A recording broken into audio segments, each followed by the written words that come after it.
you did a project didn't work out that well, then you ended up writing. You took a pivot. Now, I don't know the story, but it's your story. So tell me why the pivot.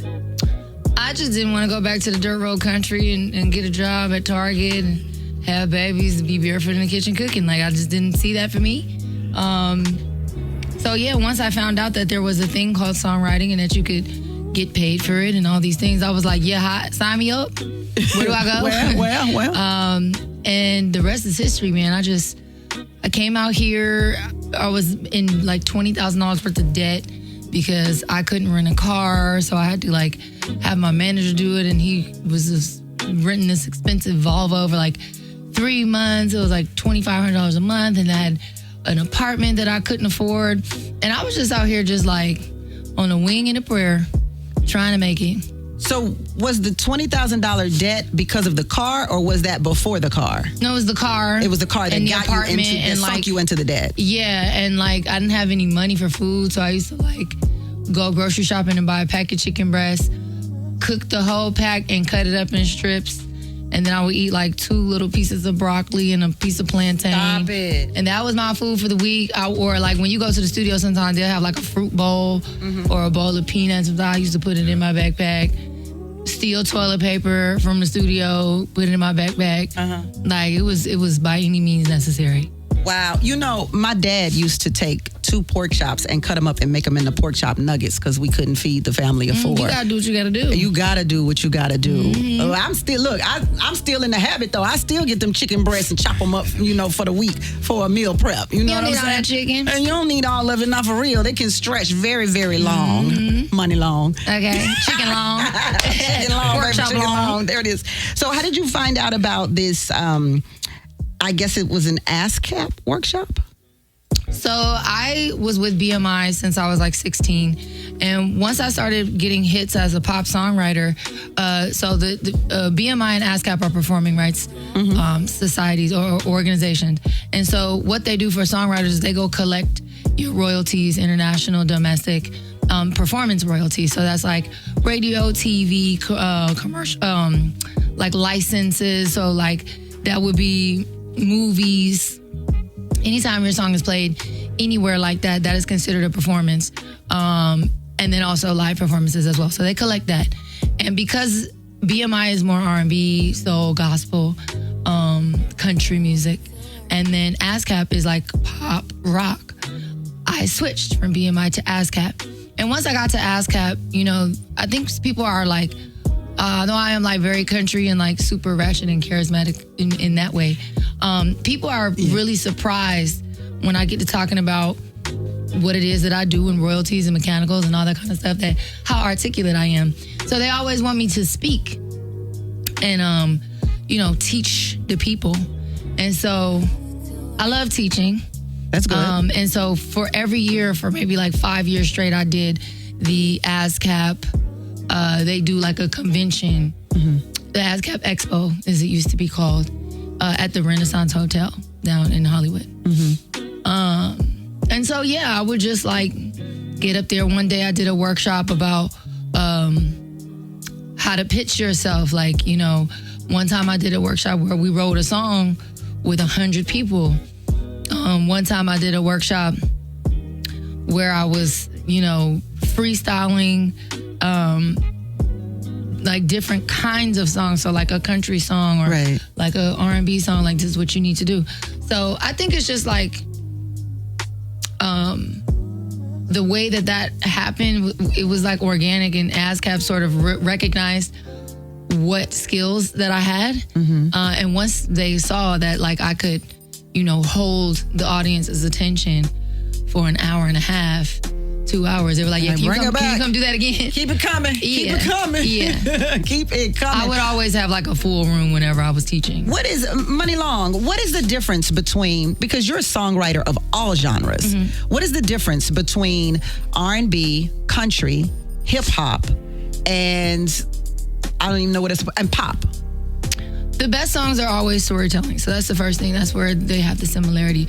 I think it it's the way you arrange the song. So like if I'm doing a hip hop song, we know that we're gonna stack the ends of every phrase. We're gonna do ad libs. We're gonna have a really catchy hook, and then we're gonna have either 16, 32, 12, 18 bars. Well, you know, back in the day, though, in the 80s, they didn't have no hooks. Yeah, they didn't. It was just just a story. It was just a whole story. Like, I can think of a gag of hip-hop artists that I'm like, when the hook come? But they were still banging. Mm-hmm. Yeah. Well, because it was memorable, because it was a story. Mm-hmm. So with country music, country and R&B are very similar. So is gospel, where the verse, the pre-chorus, if you're going to have one, or it will be called the B verse, the hook, and then these days we don't do it. It doesn't happen a lot, but it would be a bridge.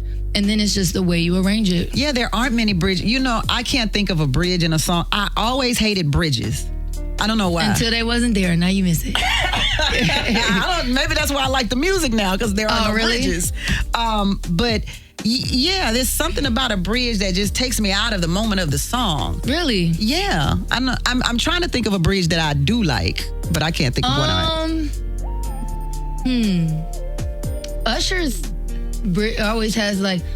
I'm a fan. I don't like the bridges. You don't like the bridges? No, I'm a huge fan. Wow. Yeah, I love all the music. Usher always has some amazing bridges. Yeah. It's like a third verse. It is. That's true. Well, Yeah. Look, I'm not a songwriter, so I ain't gonna get all technical with it. I'm just a listener, knowing what I like and what I don't like. You wrote for so many people. So why did you decide to come back to the music for yourself and write for yourself? I think I drifted over into songwriting as a means of survival. But my eye was always still, the ultimate goal was that I'm an artist, and eventually I want to be able to use my gifts to say what I want to say. And I drank the Kool-Aid for a long time and thinking that, I could trust the people around me to guide me towards my goals. And it took me a minute to wise up and realize you guys just want me to do what's most beneficial for you. Because you keep saying if you get a number one, then you can go over, and I done got 3. It's I got in different genres. Like I got R&B one, a country one, a pop one. What's up? What do you think? What was it? What do you think it was? I mean, it was them just lying, just the game. It's the game. It's very much like pimp hoe. Like if I can keep you messed up in your head. Pimpology. Yeah, if I can keep you down, keep you under my thumb, never let you get too much on your feet.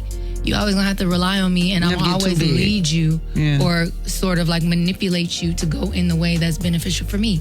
And it's so many songwriters and producers that are stuck on that hamster wheel.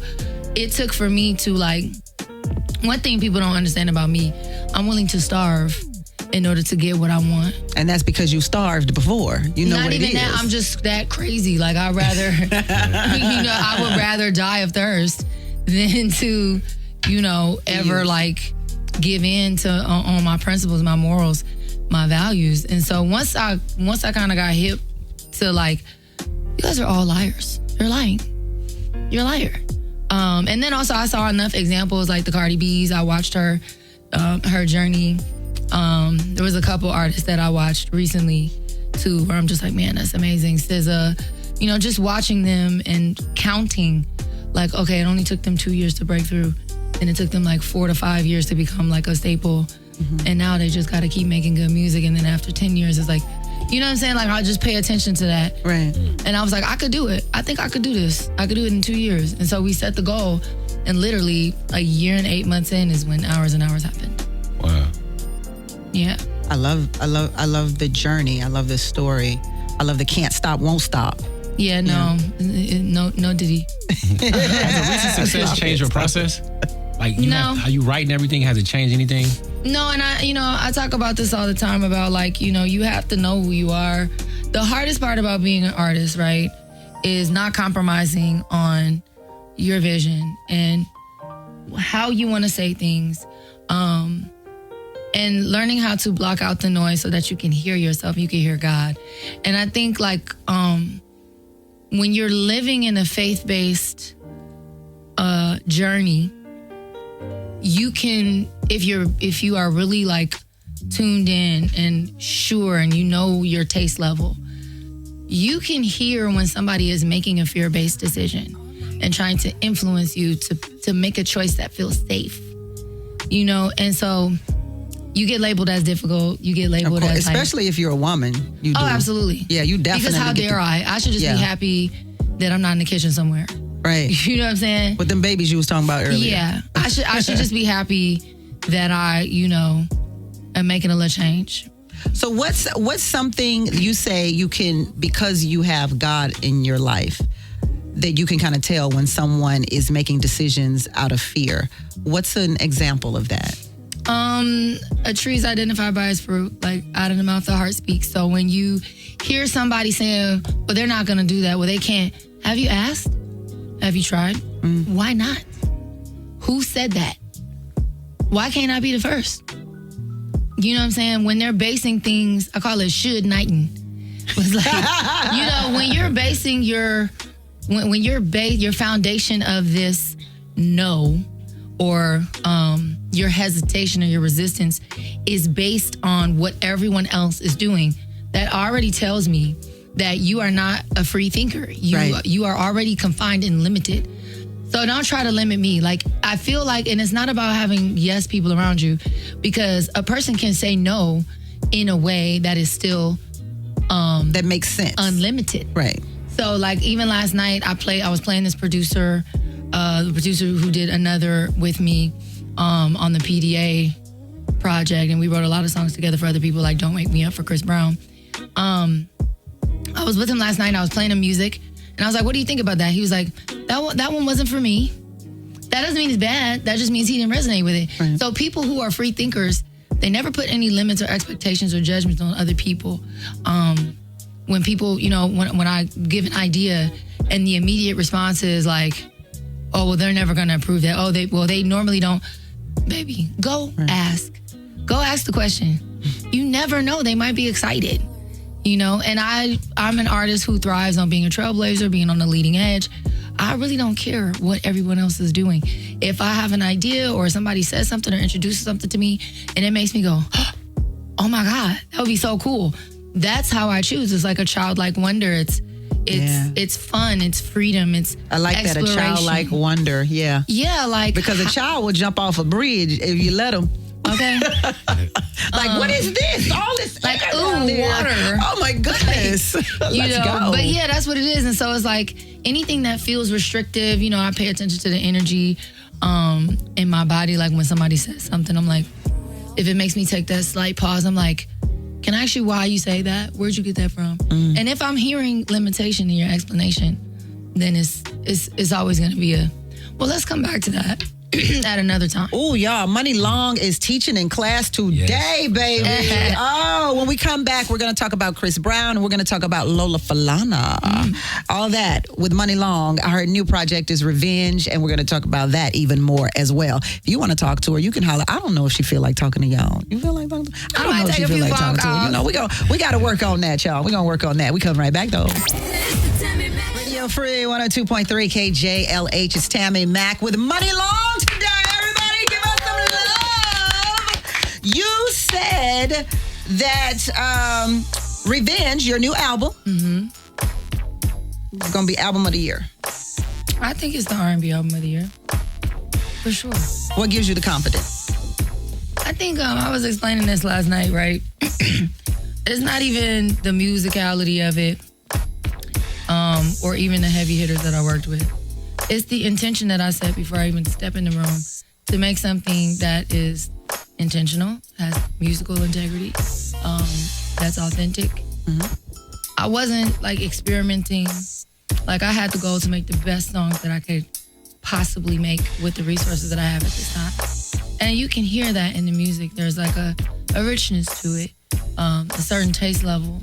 So whether I receive accolades or whether the public agrees or not, just as a person who is, I would say, a trailblazer and tastemaker in the music business overall, I would say I'm top 3. You know, most requested or most sought after songwriter. So do you think that you just mentioned that you have access to more things to make the music sound I guess, I don't want to say better because that's not really the word I'm looking for. Quality But quality to make it have more quality. But do you believe that sometimes the rawness and the edginess of not having can make things better than having the access? It makes me think about Michael Jackson a little bit. When Michael Jackson did, I want to say the album was, well, we can say Invincible or Dangerous, but let's go with Invincible. And he thought it was going to be really, really big because he had all these big names behind it, and it didn't quite pan out how he wanted to. What do you think happens there? I think that comes down to taste level. I think it's like, I want you to be able to hear my backgrounds, so I make sure that I use a vocal producer that understands balance. I want you to be able to hear all the instruments. And I want everything to sort of sit right here. Mm-hmm. When you're listening to it, it sounds She got her hands up against her face, y'all. That's why she's like, right here. She wanted to be in the face, baby. Angel Reese. Right. I want you to be able to feel like you're sitting in the music. And so that's taste level. That's knowing what tools to use. It doesn't necessarily mean more or bigger. Mm-hmm. It just means, it's seasoned just right. And so when I say doing the best I can with the resources that I have right now, it's about making informed, intentional choices, right? Right. So because I walk in the room and I set the intention before I even walk in the room, the choices that I'm making, like there's a couple songs on here that are just like guitar and snap. There ain't no whole bunch of stuff on there. It's about the song. Right. And so I'm making those choices with confidence, knowing that we're going to mix that guitar to where it sounds so crispy. Right. And that snap is going to snap. It's going to snap. You know what I'm saying? Some songs get strings and a whole violin section. Mm-hmm. I do have a couple songs that have bridges. It just depends on what the song is saying that it wants to be. I'm not saying I'm not going to like those songs, Money. I like what you do. Bridges, I like what you do. She don't like bridges. She going to skip that part on the song. But yeah, no. Fast forward. I think people are going to be able to tell there's going to be a stark difference between a song that is like stacked and has vocals and transitions versus just like a one-line vocal. And I think that just comes from experience and the skill set of being a songwriter for so many years. I hear so many songs that could be really amazing that it just sounds like you got in the booth and did one take and that's it. Can you listen to music without being a musician? Absolutely. You can? Mm-hmm. Yeah, I'm a fan first. That's why I make music that if it doesn't make me laugh or like make me super excited, it's probably nothing special. What's the ratchetest song you like? I say, ooh, baby. I love her. Although that lip gloss she just released is crazy. I couldn't even announce the lip gloss on the radio. It's crazy. I like the names of the lip gloss is wild. Wow, I was like, can I at least say it's one on brand, of them? though. Can I say one of them? It is definitely on brand. Yeah, it's on brand. Matter of fact, I wanted to buy some. Girl. For real though. I did. God, Tammy, you gonna buy some of that? Number one, I want to support the black sister. That's number one. Number two, I think it might be some good lipstick. Might be some good lip gloss. I mean, I don't know if I want. You know what? This ain't none of my business. I'm still at I don't know if I want her flavor nut on my lips. I was gonna say. Or anybody's for that matter. I don't want no nut on my lips. I don't know. I mean, but it could be peanuts. So, okay, Is there an artist that kind of keeps you on your toes? You said you were a fan first. Is there anybody that works that keeps you like, okay, I need to get back in the studio and go a little harder? Is there anybody that keeps you? Every now and then I hear a song that I wish that I wrote. Okay. For me, it was recently IDGAF, T Grizzly, Mariah, and Chris. I listened to every night on tour. We was on tour for like 45 days. Every night I would try to make my way to the center of the arena because he has to take you down stage in the middle. Just for that part, like when he fly over and he's singing Take You Down, Wet the Bed, which those are my vocals at the end of that song. Really? From years back. Okay, yeah. Okay. And then he would do IDGAF. And that's my song. It's my favorite Chris Brown song right now. Has being on tour with him changed your process at all? Seeing how these process or just creating music, seeing how these songs work in these like arena settings. You definitely think about it because you want to be able to fill that space the energy, and I went to a few shows while we were out on tour. I won't say what show. Okay. I don't want y'all to keep saying I said nothing.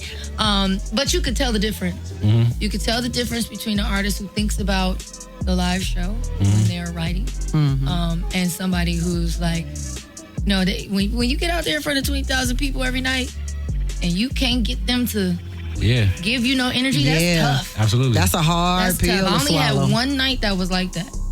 On tour. It was the first night in Atlanta. They was like, girl, Atlanta did where is Christopher? They was like, security. Get this girl. Not security, though. Yeah. So let's talk about Chris Brown. You wrote for him. I'm assuming that maybe that's where the connection started when you started writing for him, or was it before then? Years ago, I wrote on Fame, and I believe it was Fortune, Fame and Fortune. Don't Wake Me Up. That's me talking at the beginning, and we wrote, I also sang backgrounds on my last with him and Big Sean. I think every songwriter kind of has like that artist that helped them get in the door and that they had like a little flow with. And so for me, one of them for me was Chris, another one would be Mariah. But yeah, we did a bunch of stuff. Yeah, but we want to know, we nosy, we want to get all in the business. Like, how did you end up becoming partners with Mariah Carey and Chris Brown? How does that happen? Like, do you know how many singers want that connection with those people? I mean, I'm sure a lot, because I wanted it before I got it. I think it's just like, it didn't just like happen somewhere. Like, what was the process? Like, did you meet him in the bathroom? Did you? Nah, I think was it real, a restaurant? real recognize real. Like, when you hear something good, you be like, who did that?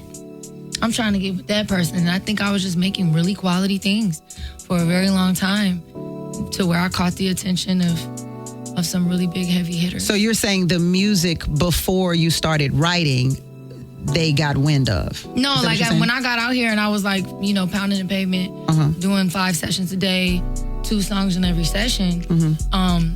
When I would write things, and like sometimes, man, quality over quantity. So I could have one song that is really good for the entire year. If you go look at my catalog, every year, maybe with the exception of like 2018, 2019, because that's when I quit to start focusing on my artistry. Every year I had one really, really good big song. Right. That's all it takes. Because you can, like, especially now, like, there's so much noise, right? When you hear something that is really good, it stands out like so much, with so much contrast, because everything else is just kind of thrown out there. It's like, let's just throw it at the wall. So then I guess my real question is, like, when and how did you meet each of them? I was introduced to Chris through a producer. I talked about him earlier, Jean-Baptiste. Right. He don't just throw that name off like John Baptiste is the shiz. Yeah, like, no, he come wrote. on now. He wrote I Got a Feeling for Black Eyed Peas. Just ain't good enough. He wrote 3 times for Chris. Like, he's amazing. Amazing. Yeah, he's incredible. So he was like, listen, I got a session with Chris. Come to the studio in 20 minutes. Hurry up. I'm just gonna bring you in with me. You're not invited, but I am. So, bring a bottle of champagne. And I was like, oh, bet. Like, I got up out of bed and went to the studio at like midnight. And then that was the night that I ended up. Chris is like a party every time. There was so many people in there, a bunch of girls, all his friends, his crew. And he was like, I need some moaning at the end of this track. Who gonna go do it? And everybody was scared. Oh, I was surprised. Like, that's surprising. Everybody was scared. Nobody said nothing. I was Shut up. I'll do it. Me, come on. What you do, Money? What you do? I went in there, I was like, It's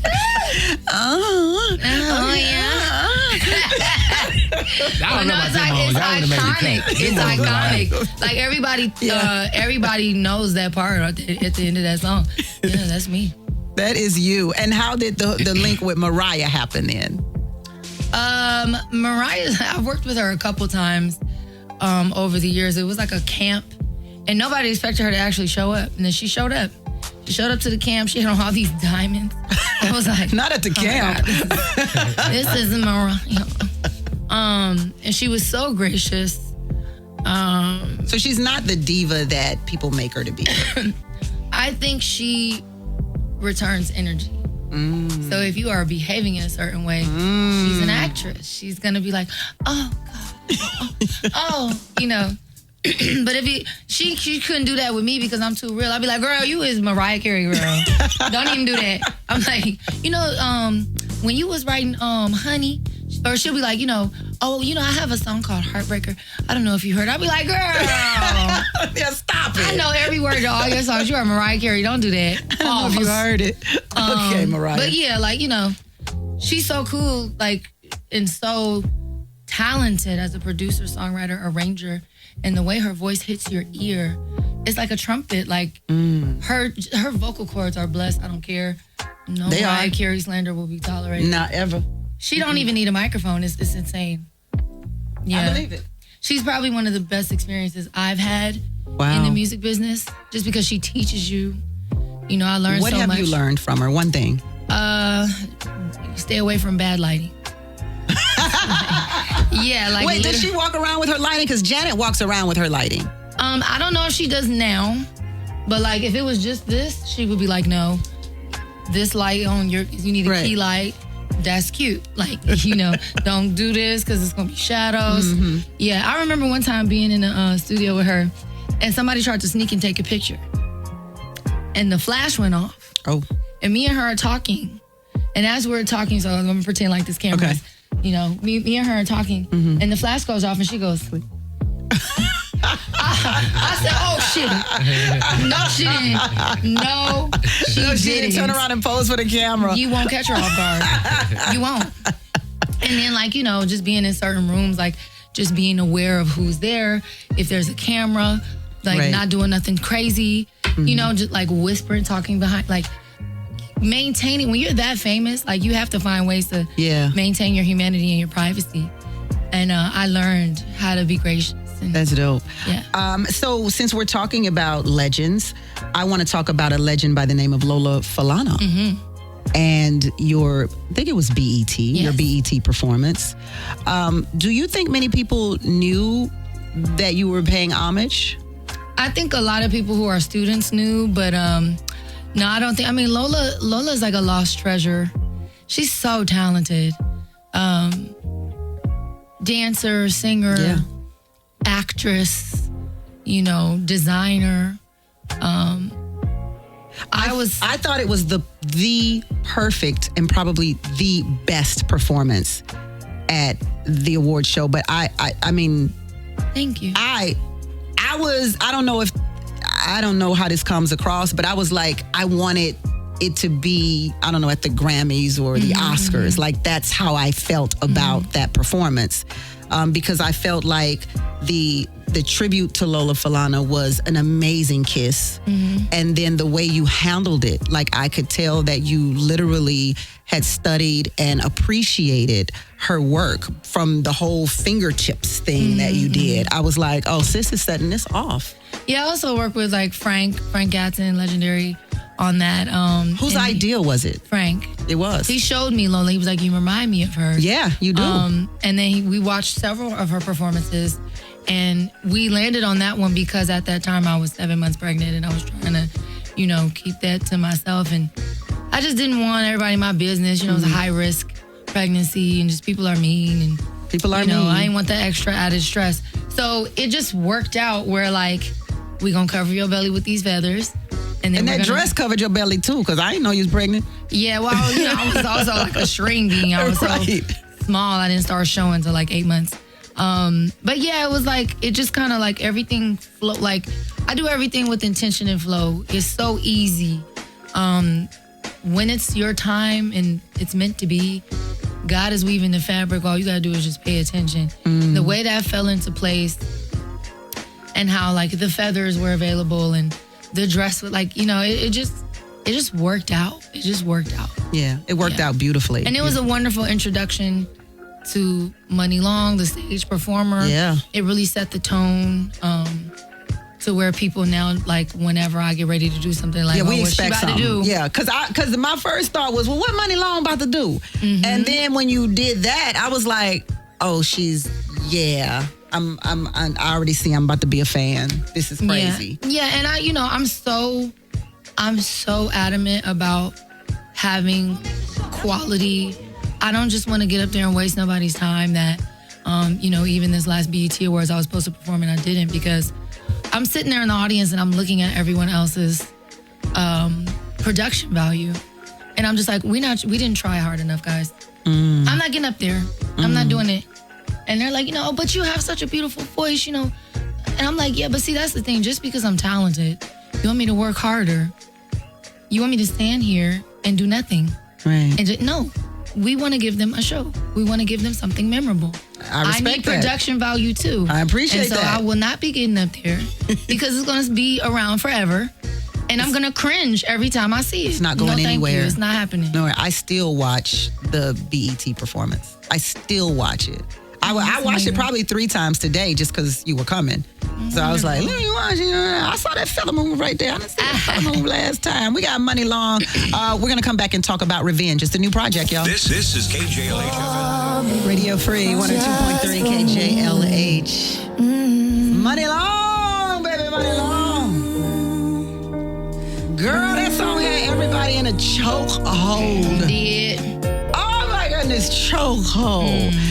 Did you see the argument that people? There was a brother. There was a brother who was driving. His daughter was in the back seat, and his daughter was singing the song to him.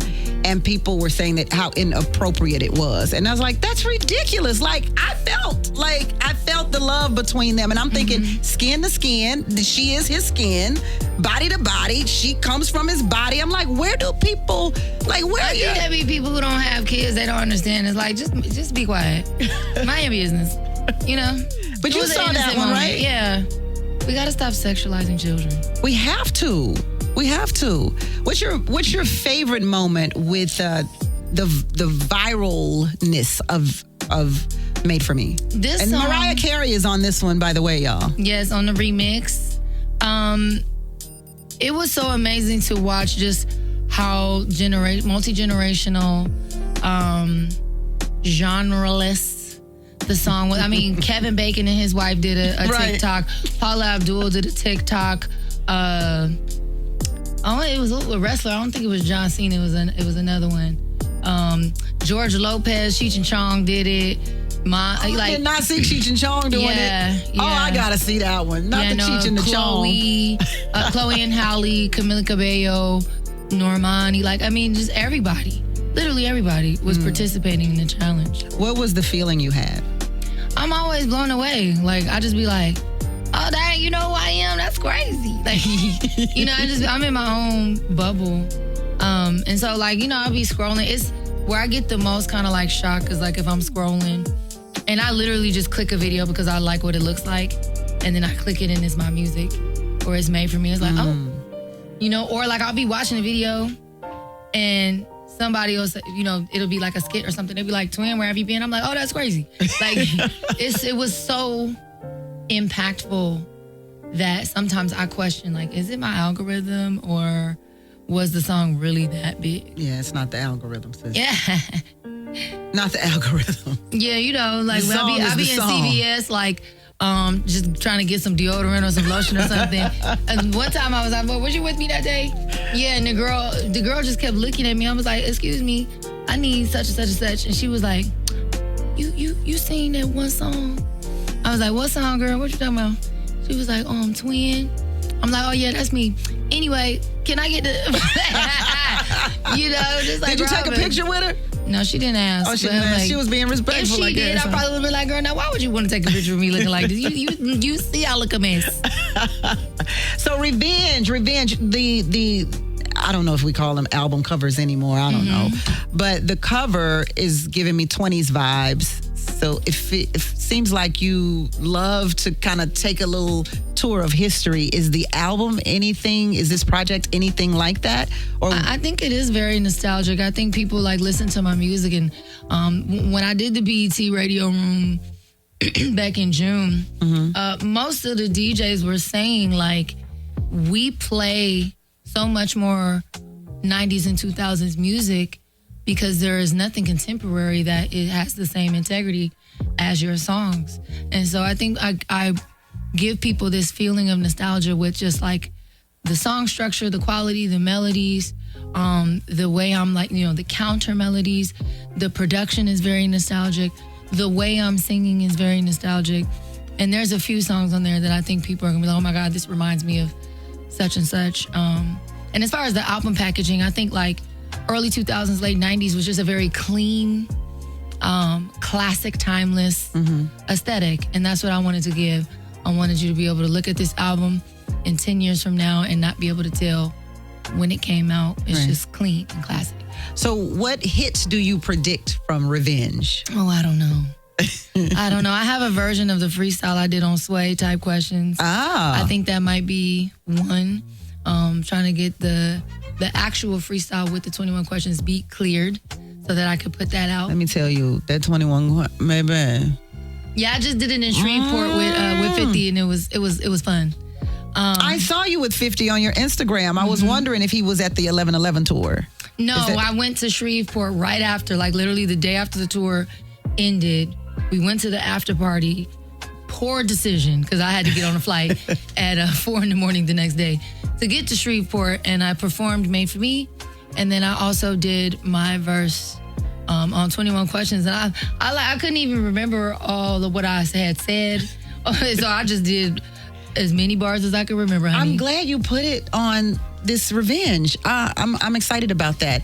And all your people itching over here in the corner of my eye, so I know you have to go. Yeah. This Friday, right? Next Friday.